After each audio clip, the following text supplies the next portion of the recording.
guys, welcome to part two. It's just me commentating today for part two. Christine's at work, I'm home here just finishing off the edit, so here we go.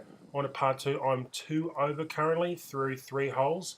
So we're on to a nice easy par 3 right now, massive tee block. Let's get into a little drone flyover. Here we go.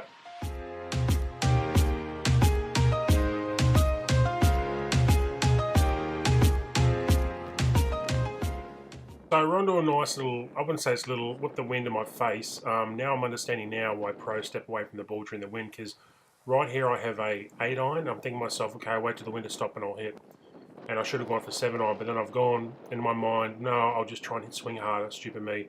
And I've finished about 5 meters. I'm about pin high, but it's really been, it's gone so high on the edge, you'll see I'm about pin high in the next, just to the left of the bunker right there, but it's kind of turned over.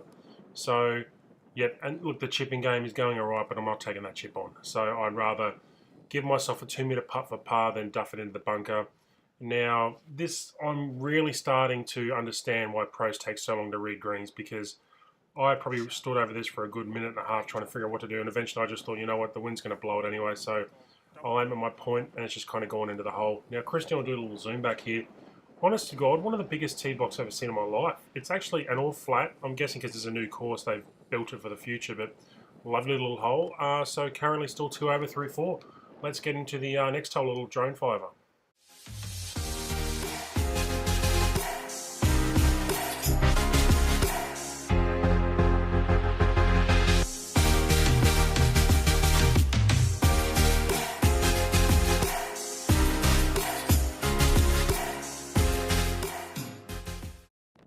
I'm kind of excited now. It's the first par 5 to play.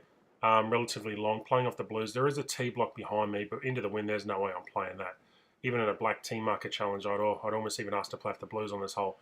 She'll zoom in there, so it's quite a long way, and we're starting to get a roll of the greens now, so we kind of know where we're going. So there I'm just mucking around. So I'm actually, today, what I worked on the range was just getting my hands out in front so I can kind of get that lower ball, putting the ball back a bit, and I've kind of played a nice little cut, and it's probably gone, honestly, maybe 240 meters into the wind. It was hard.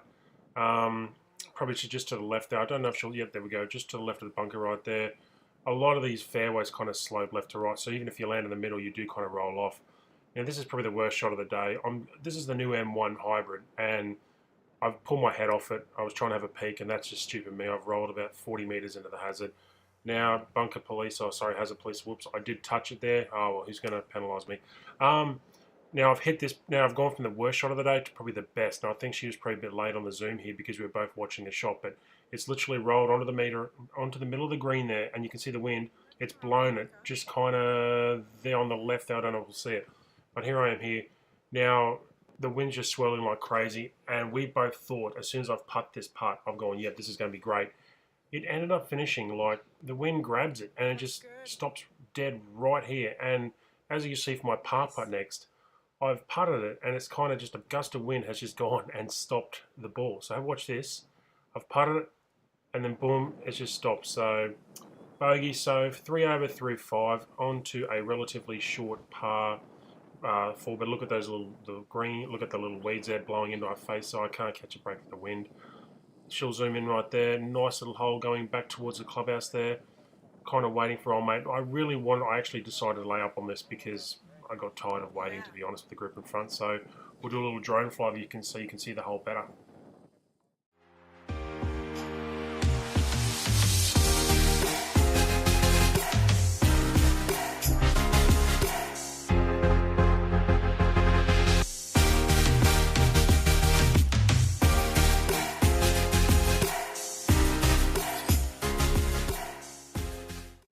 So even the short par 4s here are relatively hard. Like, honestly, it's a real risk reward. Not only have you got the bunkers there, but you've got the hazards, the water on left and right. So I kind of thought, look, I'm not the type of player that's going to go for the birdie in this hole. I'm going to lay up. I've hit a pretty kind of skanky kind of little low shot, which I was trying to do. It's rolled out probably to where I wanted to go anyway, so I'm not too unhappy of that, as you'll see in the next shot here. Now, this was one of the shots that I actually stood back and said to Christine, this is what I want to do. I want to take a 7-iron, punch it low. As you can see, that bit of ball flight. And I've landed on top of the green where I wanted to be, and I've just kind of trickled back. Honestly, I thought that was going to be perfect. I was actually blown away. They actually did what I wanted to do. But I've got Christina Bend down here. You can actually see the undulations in these greens. Like, no, there is no easy 2-foot putt on this green. As you can see, the wind, I'm contending with a left to right putt. Not only that, and then the wind's blowing it too, but I'm not unhappy. Honestly, if I were to 3-putt most of these greens, I'd be unhappy as a golfer, but I wouldn't be too unhappy with the situation. But there we go. Yep, fist pump right there, Tiger. So par, so 3 over through 6 right now. So I'm not really unhappy with that first time playing the course. I really do. I am passionate about link style courses. I don't know why. I think I just love the fact there's no trees, and I think there's a bit of a history there that the builders came in and knocked down the trees by mistake. But honestly, I wouldn't care. I like this course. If I lived up here, I'd join. I think it's about $1,300 a year Australian membership. So I'll see you on part 3, guys, coming up soon.